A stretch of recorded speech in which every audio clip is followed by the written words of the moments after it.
Just as a reminder, we'll have microphones on both sides of the room, and Matt will moderate Tom. Tom, you can start out with some opening comments, if you would, please. Unbelievable day for us. I felt like everything we've been through, these guys have, boy, they've showed some incredible mental toughness and persevered through. I thought there was some championship DNA in there, the way they handled things when we were up 10, and then when we got down 2, I thought we made some big plays. Miles struggled early, and Jaron struggled early. I thought we had some good shots and just missed them. And you know, you got to give Davis credit. I mean, and the other guy banks in the 3. You start wondering if it's your day. But somehow, some way, we found a way with Winston really making some key plays, and then both Bridges and Jackson hit some big free throws down the stretch. It was a physical game. I give Guard a lot of credit. His team, they did an unbelievable job of, they're tough as nails, and those freshmen are going to be good players, and Hap's a heck of a player. You know, he's hard to guard, and you know, I thought the first half we missed some free throws and open shots. In the second half, I thought we made a lot of free throws, and that was maybe the difference in the game. So, questions? Tom, you alluded to the plays that your team made. What was more impressive to you, more important? The spurt after they took the 2-point lead with the 2 free throws, or hitting the free throws down the stretch to answer every thrust they made? Well, I had faith that Miles would make those free throws, but put Jaron Jackson in that position to shoot 4 of them says a lot about Jaron, because he had some great 3 looks and he just missed them. And I think he was getting a little down. You know, my team seemed a little discombobulated, if you want the truth. They did not seem mentally as into it. Physically they were trying to play hard, but we made some mental mistakes. Kenny Goins, you know, we just made some plays that we haven't been making, and but I understand some of that. So probably anytime you hit free throws down the stretch, you know, it matters. We had the 10-point lead. They came back, give them credit.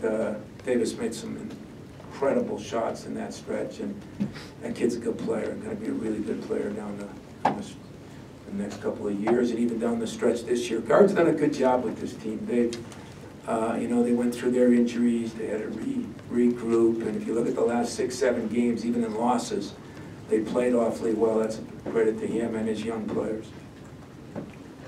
Tom, regarding the statement yesterday about Miles being cleared to play, can you clarify what it means to be, you know, cleared by the NCAA right now? I think it's a little up in the air. Does that mean he did not? It's proven that he did not commit a violation, or is he simply cleared to play moving forward?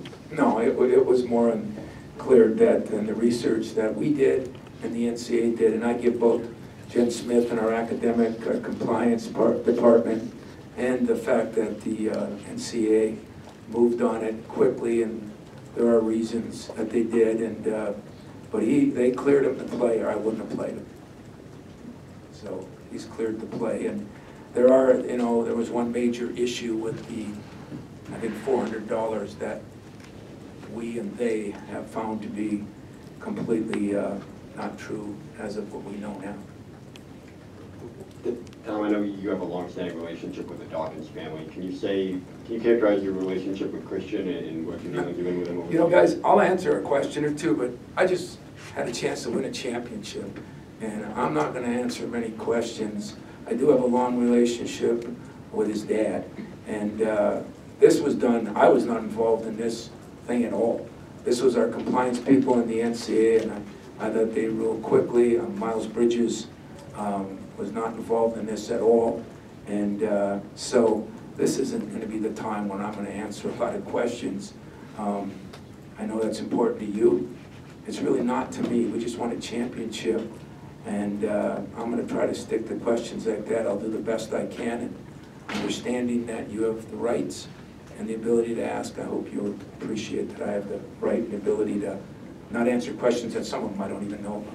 Tom, back to basketball. Can you talk about Cassius's performance and his maturation over the season, please? You know, Cassius Winston, I think from Christmas on has been as good a player as we have. You know, he's made plays, he's improved his defense, as I constantly said. He's changed his turnovers. give him a lot of credit. He's been more of a coach on the floor. He's been better in practice. I mean, you know, I say he's been all those things. Sounds like he was nothing. It's part of the process of growing up, going from a freshman to a sophomore, and I thought he did a phenomenal job. And the deep three that he hit and a couple of passes he made late were a big difference in this game.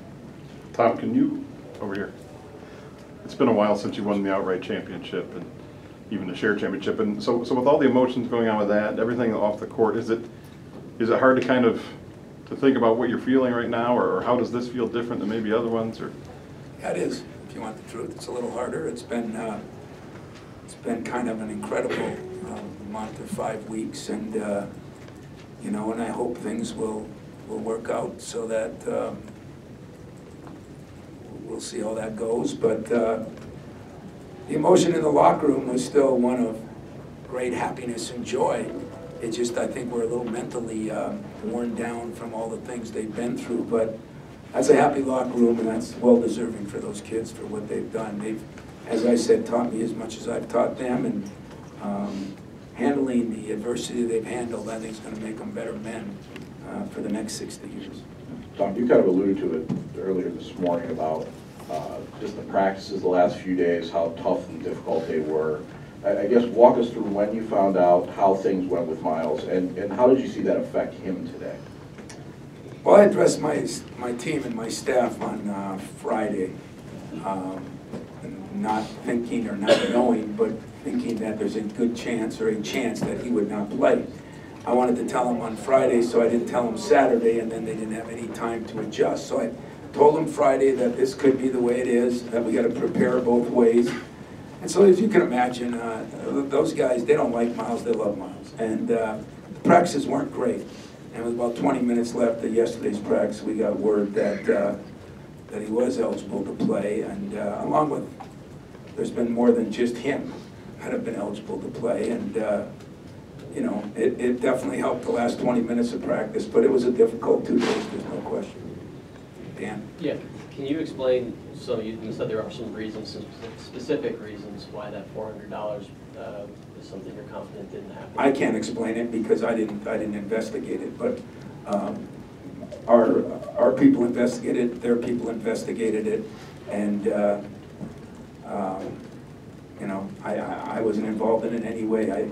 I did something I haven't done very much in the last month. I tried to just coach my team and watch film, and this one was completely out of my hands. So I thought our compliance people at the university and everybody there did their job. They were working till 11 o'clock at night. And I thought the people at the NCAA did their job, and there's no hall passes in this, you know, so it was probably for a good reason. Because of that, are you confident that he'll be clear the rest of the way?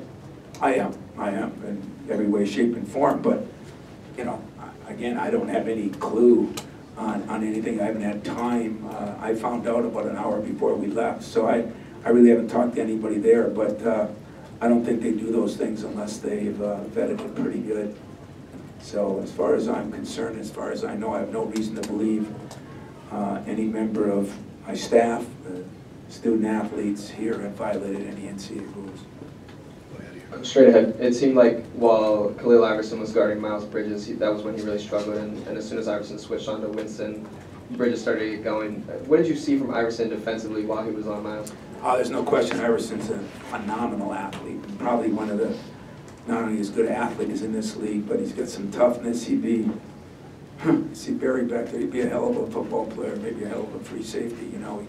He's physical, he's tough, and he's very athletic. So, you know, they were moving him on different people, which I thought was another brilliant move by guard. You know, when they moved him on to Winston, that was probably a good move since Winston was kind of running our show. I thought that was a brilliant move on his part. Tom, a couple questions. One, how has Miles handled this? Like when you talked to him, what were those conversations like? What was his initial reaction? Well, Miles was sad because he knew nothing about it. I mean, if you read the situation that happened back when he was in high school, and you know, he just was bummed out, but he handled it like a man. He handled it better than I did, and I think that's why. And yet, you know, you can fake it. We can all fake how we feel. deep down, it had to be crushing for him. And I just think our players rallied around him, our coaches tried to rally around him, and give Miles credit, he hung in there. One other thing on Cassius, playing, I think, 38 minutes today, the most I think he's played, and the way he didn't seem to tire late. That's something I know you've been concerned with him earlier. Did he show you something in terms of sustainability of game today that you haven't seen from him before? Well, he did, and yet, you know, it was one of those games where it's easier to do that because Wisconsin doesn't run a lot, so it wasn't like it was an up and down, everybody pressing everybody like Illinois.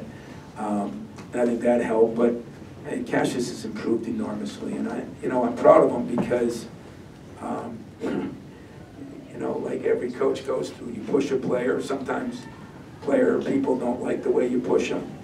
But if they believe in you and you believe in him, they get better, you get better, the team gets better, and that's exactly what's happened with Cassius Winston, and in all honesty, our basketball team. Do one final one from Brendan. Tom, it's obviously just it's confusing because the NCAA is obviously in line behind the FBI when it comes to these investigations or whatever you want to call them. Curious, from your understanding, has the NCAA told your compliance staff that this matter is over with, or that it could be revisited later when it becomes an NCAA investigation, or if it's done? I can't honestly answer that, but I don't think that they work that way, you know, like we'll put it off a week, and I don't think that's the way it was at all. I think it's over, but you'd have to ask our compliance people or the NCAA on that. I really can't give you an honest answer. I didn't talk to them, and I really didn't talk to my compliance officer much after I got the word in practice, you know, an hour before we were leaving, that it's a go. I mean, you know, it's not Miles Bridges, by the way. It wasn't the only guy that played. You know, there were a lot of guys that played, and I think that we have a unique situation, one that's unprecedented in recent years, at least in my era, and I appreciate that the NCAA took the time and energy, because they must have worked all night too, to go over everything and come up with this kind of answer. All right. Thank you. Thanks, guys.